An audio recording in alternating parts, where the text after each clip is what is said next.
takes more than being online to be a great online university. It takes time and experience. University of New England pioneered distance education in the 1950s and has been perfecting it ever since. With features like 24/7 tutor access, we're now rated #1 for teaching quality and support, and the only public university in Australia to receive a 5-star rating 14 years running.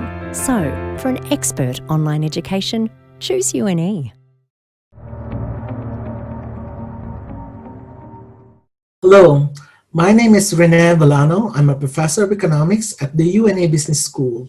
My area is in agriculture economics, development economics, and applied econometrics.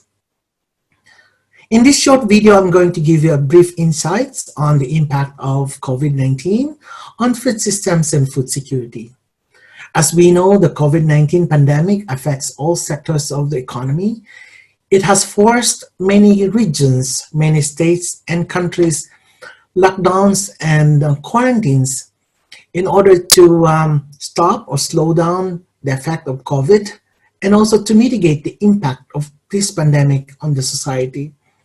While it will take some time for us to have the true measure of the impact of this pandemic on the local, macro, and global economy, one thing for sure is that it is affected and has consequences on the food systems and food security, especially in the developing countries. Upholding food security and building resilience is crucial and imperative during this pandemic. The continuous production of food, equal distribution, access to, and availability of markets is imperative.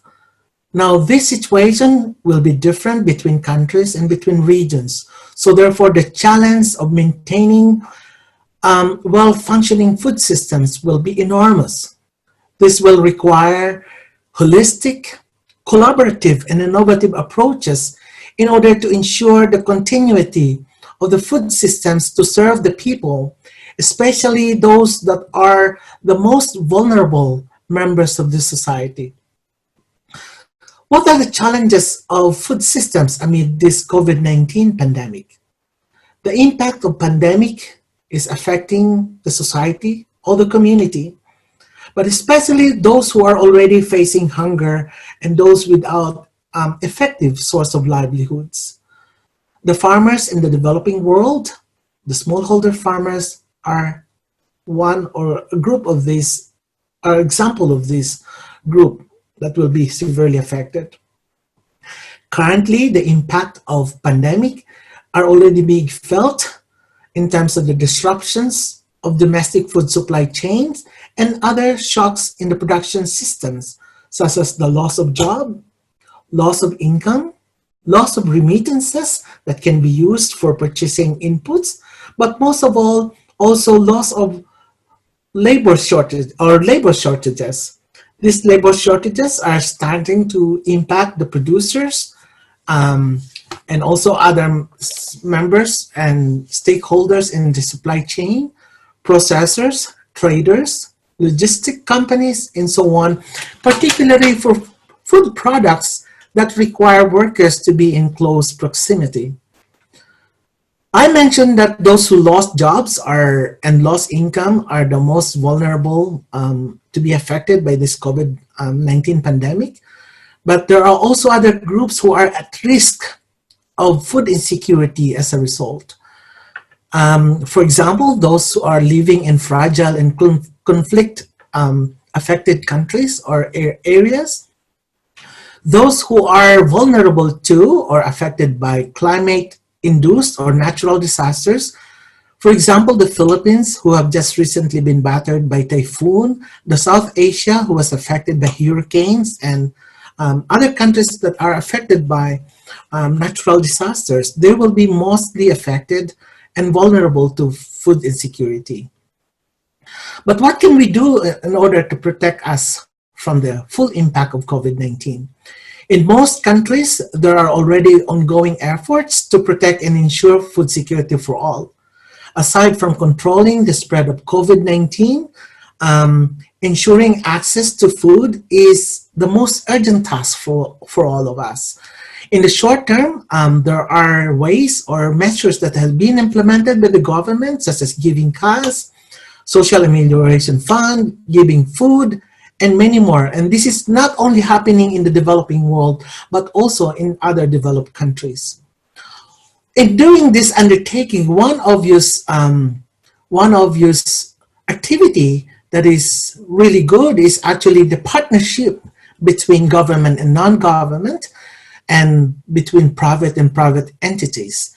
Now, the question would arise as to whether this support will be sustainable or can be sustained over a longer period of time. How can we find pathways to build socioeconomic and ecological resilience so that we can improve or maintain the welfare of those that are affected? I believe in this, agriculture will have a significant role to play. Many countries and organizations have already mounting efforts in order to keep agriculture as an essential business. Markets well supplied with affordable and accessible nutritious food. Consumers are still able to buy and purchase food despite movement restrictions, social distancing, and income losses. Many countries have also promoted home gardening as a short-term food security measure.